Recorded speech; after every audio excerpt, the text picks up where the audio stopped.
Welcome to UO Today. I'm Paul Peppis, Director of the Oregon Humanities Center. My guest today is Vien Truong, a policy expert and strategist who works on building an equitable green economy. Her firm, Equity, advises lawmakers, universities, and organizations globally on developing an inclusive workforce, creating sustainable economies, and equitable environmental policies. She currently serves as the Senior Director of Global Engagement and Sustainability with Nike. She has helped develop numerous energy, environmental, and economic policies and programs at the local, state, and federal levels. On February 2nd, 2021, Vien Truong will give a virtual lecture, Building an Inclusive Green Economy for All, as the Oregon Humanities Center's 2020-2021 SEDEC lecturer. Her talk is part of this year's Climate Justice series. Thanks so much for coming on the show. Thanks for having me. So let's start with a simple question. Tell us about your background. How'd you come to be focused on what you focus on? You know, my parents came here as refugees from Vietnam, and I'm the youngest of 11 kids. When we first got to the US, they couldn't find any jobs, so the first work that they got were as migrant farm workers picking strawberries and snow peas. And then they graduated working in garment factories where they made clothes and apparel for different companies. And when we were growing up in the 80s in Oakland, there weren't a lot of opportunities. And in fact, things were quite scary and dangerous. Those were, people call those days now the crack years, right? And I grew up in a community that later on was called the Murder Dubs. Called that because of the high percentage of murder rates that we were seeing across the community. In fact, when I was going to bed, my lullabies were gunfire and sirens. And when I was growing up, I didn't understand that this wasn't normal. I just thought this was what all communities looked like. But my parents insisted that I go to college. When I did, I finally understood that the conditions that we were living in were so bad, and it wasn't what we should have young kids growing up in. And I wanted to do something about it. So I wanted to apply my education not as a way to escape poverty, but a way to figure out how do we fundamentally end it.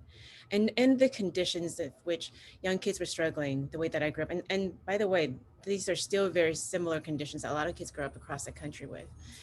And so I began to try to understand, well, how can we actually improve lives? Is it jobs? Is it making sure we're cleaning up the litter? What was it? And the more I understood that the power of us to look at both environmental issues, environmental not only in terms of the GHGs in the air, but in the water we drink, in the air we breathe, in the toxicity in our soil. And how do we do it? How do we clean that up while creating opportunities, creating jobs, investing in local economies? So my work now is actually to do those things, how to begin to accelerate solutions to both poverty and pollution at the same time.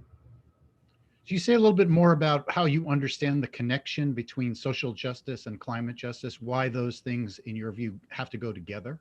Yeah, I heard it said so well by leaders in our communities. What's the point of a paycheck if the whole check goes to healthcare, goes to asthma inhalers, goes to trying to fix, the toxicity in our bloods and in our bloodstreams because our elders were breathing in particulate matter causing heart disease and strokes? What's the point of the paychecks if we're back end just paying it off in this way? It's really an interconnected system. So the question is, how do we begin to look at not only cleaning it up, but the jobs that goes to cleaning it up, and the jobs that goes to clean energy, solar rooftops, energy efficiency, the jobs that goes into installing the charging infrastructure, into helping us to plant trees in the communities. These are opportunities that can go to people in the area because these are jobs that cannot be outsourced. And at the same time, we can make them about bringing people together so that we can actually improve the infrastructure, the network, the social safety net that is in our community. So, how do you respond to those who argue that mitigating climate change harms economic opportunity? But they're not looking at the facts and the truth. The facts and the truth is that we're seeing way more jobs in clean energy, 4 times more in solar than in fossil fuels for every dollar invested. We're looking at jobs from electric vehicles, that are being made in US, right? From Teslas to Proterra that's making buses in LA. We're looking at planting trees. We're looking at accelerating the good. These are jobs that are actually being created. So the facts and the truth is that we're actually seeing a growing economy. Now, California actually began to sense that this was coming up. And when they began to accelerate this, they actually saw their numbers grow. So in 10 years ago, right at the beginning of their investment in clean energy and climate solutions, they were eighth in the world economy. They're now the fifth. Fast acceleration within 10 years because they realized this is where the future was going. As we're reminded, we didn't get out of the Stone Age because we ran out of stones, right? Now we have an opportunity for us to continue to be the leaders in the world. Now we seeded a bit of that in the last 4 years. We can actually get that back. We want to start looking at, why do we want to seed the ability for us to innovate? We're always the innovators, right? We're the Silicon Valley folks. We're the people who can continue to be culture creators. We can continue to actually accelerate the good and get us, ahead of the curve. We've been laggards in the last few years. We can change that. We have, and we can do it again. So, on the other side, how do you respond to those who argue that capitalism, just as a system, is antithetical to environmental sustainability? I think that a lot of times we think capitalism is a bad thing. Capitalism is in and of itself about racing for us to get to the top. It's about competition. And when done in a way that actually creates a synergy to what the beginning of corporations were in this country, which was to do good. The first corporations in this country was actually to create public infrastructure. It was bridges, it was roads, it was a lot of, good things. It is not antithetical in and of itself. We've now begun to see a system where we are not aligning our values as stakeholders to what our company's purposes are. And that doesn't have to be the case. We're seeing a lot of companies do great things in accelerating renewable energy and changing their fleets of vehicles into cleaner ones and making sure that they're actually doing large purchases and creating consistency for supply chains so that they can actually have the demand and have the security for them to kind of buy good, do good products. So it actually can be good. And we're seeing more and more companies begin to say that their purpose is not only to the shareholders, but all their stakeholders, including the people in the communities that they serve in. We're beginning to see companies make climate neutral and even carbon negative goals, right? Like Microsoft just renewed a target, released a target to get to carbon negative goals. We even saw United say that we're going to be looking at carbon neutrality, looking at innovating, looking at making sure our fuels are renewable and clean. So companies can do good. And in fact, we must have them do good because just to share a short story here, last year when I testified in Congress, about the new trends that we're seeing in clean energy, the new possibilities in green jobs. Some of the congressional leaders on the conservative side said, we can't afford to do that. We have to make sure that we let industries regulate themselves. Well, it was a little disheartening. I got onto a plane and I went to speak in front of CSOs, major Fortune 500 companies who send their sustainability people to a conference, and started talking a little bit about my experience just then in Congress and the need for us to have the private industry and corporations step up and do something. And what I heard back was, we can't do that. We can't be behind our competitors. If we're trying to do good and that's not respond, our shareholders are not, seeing the returns that they want, we would be dinged. And so now you have fingers pointing back and forth on who's being responsible. At the same time, we're seeing communities like the one that I grew up in suffering, right? And so what we're now beginning to see is corporations actually stepping up. And that's as a result of both the values alignment of CEOs and investors, but also consumers demanding it now more. So I think we have a moment, and now the time is for us to continue to move forward together in aligning those values. So, you've been involved in promoting the Green New Deal, and you've just sort of pointed to one of the challenges of uh, an effort like the Green New Deal, which is that there are a lot of politicians, and you've just made the case that the politicians are sometimes behind the corporations that they allegedly are protecting. How do you deal with the problem of this incredible epidemic of misinformation and untruth that has sort of gripped our politics. How can you cut through these beliefs of certain politicians who are opposed to something like the Green New Deal and persuade them that this is in the best interest of our country? How do you do that? I think the Green New Deal oftentimes gets pitted as a left or a right thing. And that clean energy also gets pitted as a left or a right thing. When the Green New Deal was coming out, 10,000 farmers and ranchers actually endorsed it. Very few people knew about that. And it's because they began to see the implications of climate change on their crops, on their animals.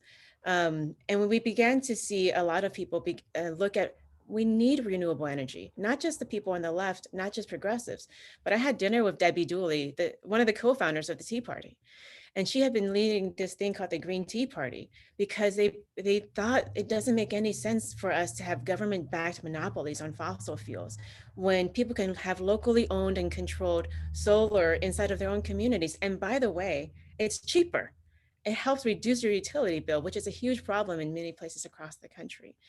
you know I think people lack the imagination of what a sustainable future can look like. This is about, how do we make sure that our elders can walk to their mailboxes without having to have a mask on? It's about making sure our kids can play in their backyards without having to worry about breathing in particulate matter from the freeways, right? And for folks like you and I who remember the wildfires, um, 10 years ago, that was not the case. Now it's normalized. Every year we're expecting that our entire summers are going to be spent indoors. I mean, especially in Oregon when the summers are precious summer, sunny days, right? And I think we don't want a future like that. We want a future where we can actually um, turn to each other and not against each other, where if we can actually begin to think about having jobs that have dignity, that doesn't kill us, right? Um, you know, like the ones where we send people into mines where they get black lung disease. We're imagining jobs where we actually are able to help create, holistic, comprehensive benefits in our communities, rebuilding the middle class. I think that's what it is. We had a new deal in the country, in the 30s that helped us get out of our dark times, the depression there.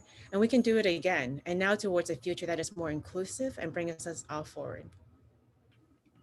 So let me ask you about the other massive crisis that we're currently facing, which is the COVID crisis. How has COVID impacted efforts to mitigate climate change and to help vulnerable communities? Yeah. When we first began seeing the numbers come out from COVID, two things happened at the same time. A lot of people began to see that the greenhouse gas emissions across the globe was reducing because people were staying home. We were seeing less cars and less airplanes and flights. At the same time, we also began to see the rise of people of color and communities of color having impacted, and that there was an overlap between people who lived in disadvantaged communities having a higher rate of COVID infections and the lack of access to healthcare. So I think it's let's not simplify the matter to say COVID actually improved conditions, because that wasn't true across the board. And then when we begin to hold the fact that even before COVID, most people in the United States had less than $600 in their savings account. In the last week, we began to see half a well 900,000 people filed for unemployment last week. We're seeing the acceleration of a split between the have and have nots, and a continued worsening in communities that have been struggling for a long time. And because COVID leveled so many local businesses, people are not going to the restaurants as they used to. And even after um, COVID, we're going to probably expect to see a lot of the same things. The question will be, how will people who have been depending on local economies be able to kind of bounce back in the economy, right? And so for us, looking at how COVID has not only impacted the global economy, but also begin to look at the local economy, how to begin to invest in local businesses to rebuild and to do it in ways that are sustainable.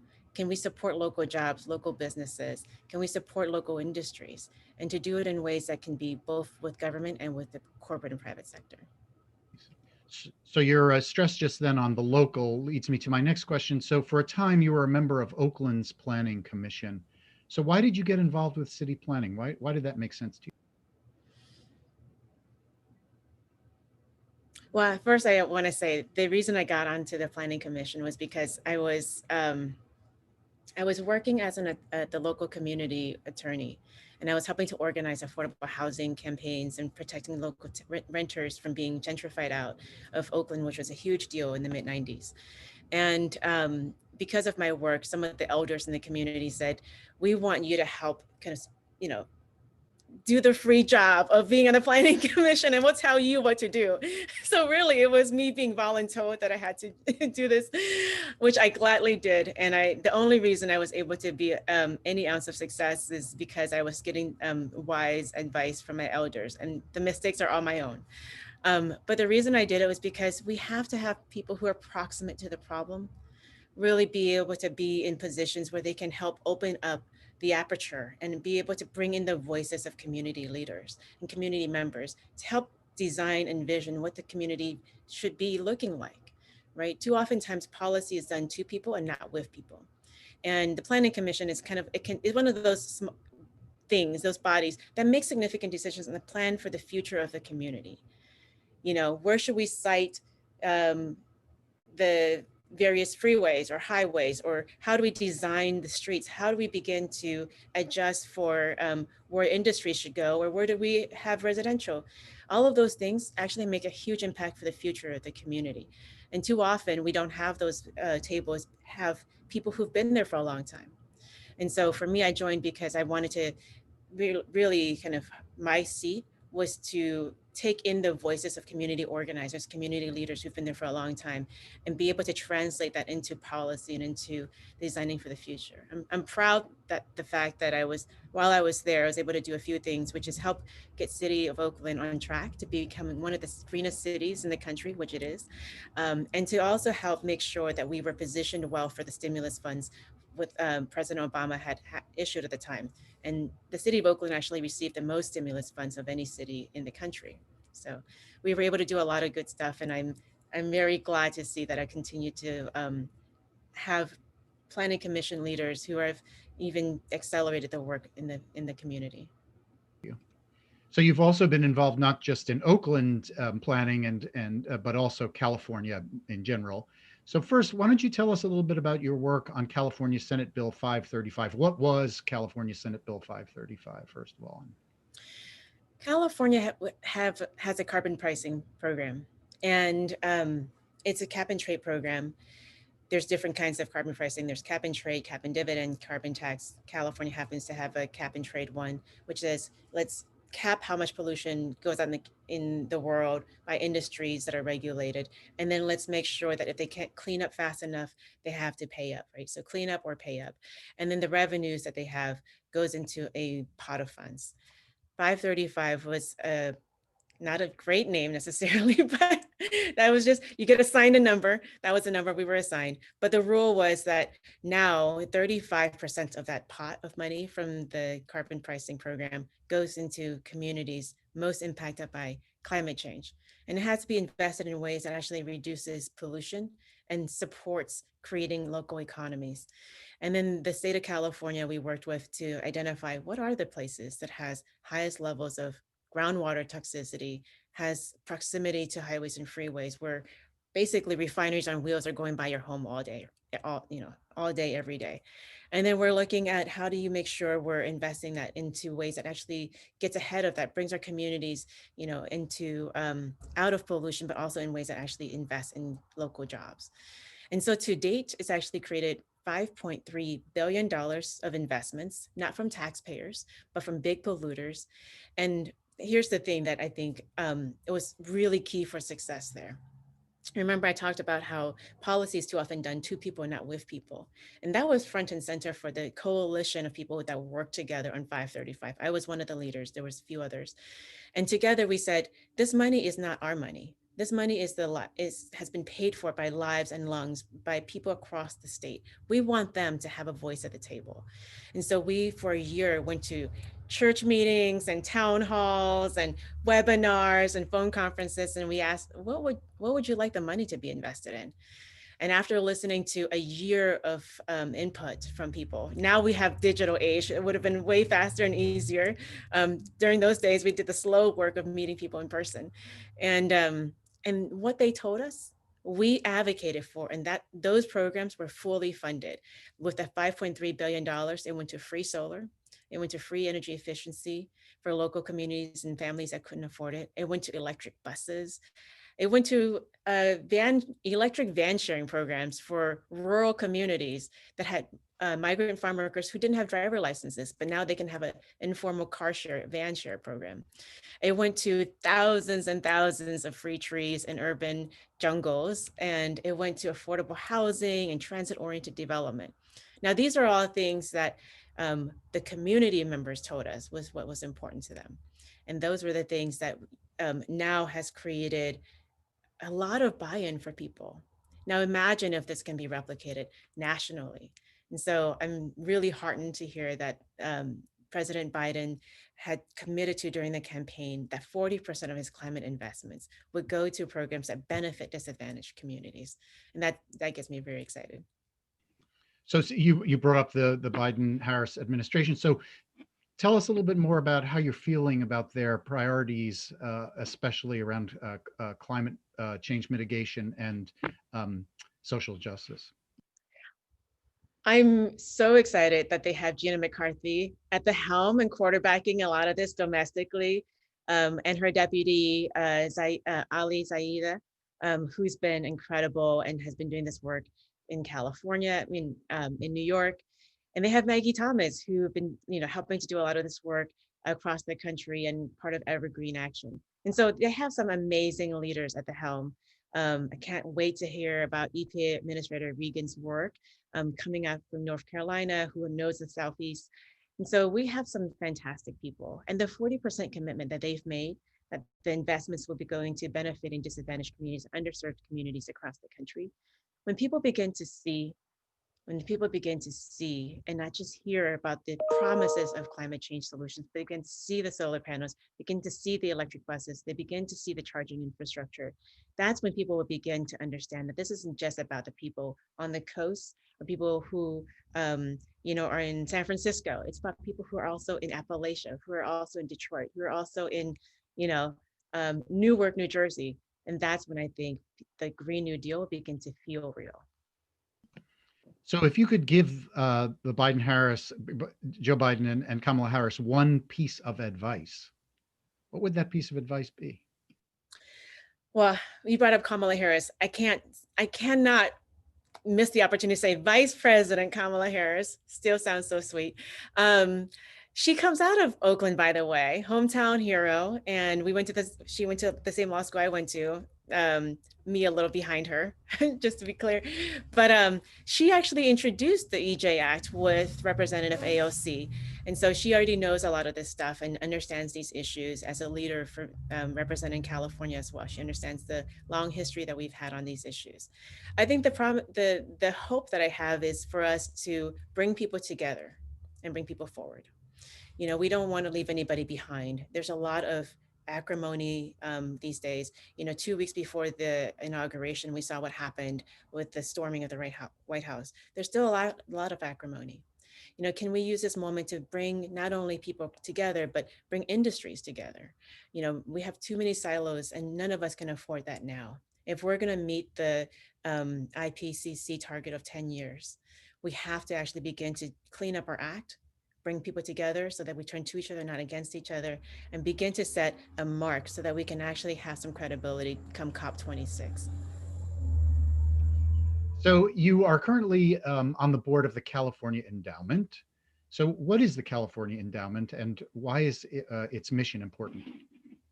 Yeah. So I'm honored to be in the California Endowment Board, where we have some incredible leaders, from doctors to academics to civil rights leaders and faith leaders, people who are working in the community to create healthy, just, and sustainable futures for people who are coming up. And for us, our work is to look at not only health in terms of, our healthcare system, but health in terms of how do we begin to make sure that just because of the zip code we live in, it does not determine our life expectancy. And not a lot of people know that currently our zip codes are better predictors of our life expectancy than our genetic codes. And that's not just because of our access to healthcare. It's because of the environment, the ecosystem, the social and economic ecosystem, as well as the health ecosystem. And so the endowment is looking at how do we begin to empower people on the ground? How do we begin to help invest in local economies? How do we begin to look at across the board investing in a future? And so this is the first foundation that I have ever heard of that actually said, not only are we saying that, we're going to prove that. And so we released an ad right around Christmas, post George Floyd, where we talked about how do we make sure, not only with our investment and grants, but with our investments in what we put into the market with our corpus of over $4 billion. How do we make sure our subcontracting commitments? How do we make sure with our grants? How do we make sure with what we're doing with our MRIs and PRIs that we're all aligned and investing in um, people of color led nonprofits, businesses of color? How do we invest in making sure that we're advancing and supporting grassroots power? And then just recently, last week actually, we released a $300 million bond to double down on that. So I'm very proud of being on the board and very proud and honored to be supporting the CEO's work, Dr. Ross, who's a pediatrician from Baltimore, to bring people together and bring people forward. So we're coming to the end of our time. This is going to be my last question. You recently began work with Nike, and obviously Nike is a major factor in the state of Oregon and for the University of Oregon. So what attracted you to that position? It was really life changing for me when I testified in Congress and heard that happen. And I thought it's easy to talk about what needs to happen from the outside in, but let's begin to do the work of actually figuring out how do we move forward. And for me, Nike was the perfect place. We have a CEO in John Donahoe who has made this commitment, who has made a very focused commitment on sustainability moving forward, of a transform to net zero by 2050, and to do that with cross industry partners and then with also industry partners. And we're setting the standards around how do we clean up our work and advance and support the leadership across the globe. And so for me, it's so exciting. And I'm so delighted to be among a team of the best of in the country to figure this out together. It's kind of like being part of the climate Avengers. When you look around, you think everybody has a superhero power. And now we're just about figuring out, like, how do we continue to just do the good work together and bring people along with us? Well, on that wonderful note, I want to thank you so much, Vien Truong, for speaking with us today. It's been a huge pleasure. Thank you so much, Paul. I'm looking forward to this conversation with U of O. I've been speaking with Vien Truong, a policy expert and strategist who works on building an equitable green economy. She will give a virtual lecture, Building an Inclusive Green Economy for All, on February 2nd, 2021, as the Oregon Humanities Center's 2020-2021 SEDEC lecturer. Her talk is part of this year's Climate Justice series. Thanks so much for watching.